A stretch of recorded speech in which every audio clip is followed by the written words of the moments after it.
2026 වර්ෂයේ ආරම්භයේදී අපි අලුත් වැඩකට අත ගන්න හිතුවා. ඒ තමයි ගුරුවගාව. මුලින්ම අපි අවශ්‍ය විදියට බිම සකස් කරගෙන ඩොලමයිට් ඉසුවා. මේ තියෙන්නේ එහෙම ඉසගත්ත පාත්ති. ඉන්පසු අපි අවශ්‍ය ප්‍රමාණයට පාත්ති සකස් කරගත්තා. මේ සඳහා අපිට කර 10 අවශ්‍ය වෙනවා. ඒ සඳහා 10 ගොඩවගෙන අපි මේ විදියට කර 10 නිෂ්පාදනය කරගත්තා. කර 10 නිෂ්පාදනය කරගත්තාට පසු අපි පිදුරුත් ගෙනාවා. මේ අපි පාති මත තබාම කර 10 නිෂ්පාදනය කරගත් ආකාරයයි.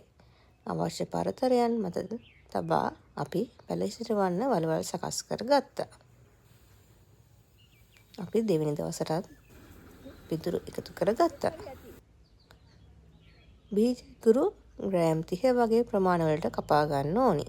ඊට පස්සේ කැප්ටාන් වැනි දිලීර නාශකයක් දිය කරගත්ත වතුරට මේ බීජකුරු දමා ටික වේලාවක් තබා ගන්නවා. ඉන්පසු මද පවනේ වේලෙන්න තියනවා.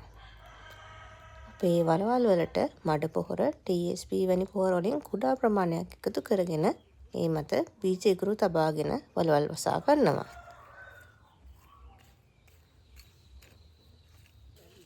එම වලවල් උඩින් පොල් අතු මුලින්ම අතුරා ගත්තා. ඒ මතින් පිදුරු තට්ටුවක්ද අතුරා ගන්නවා.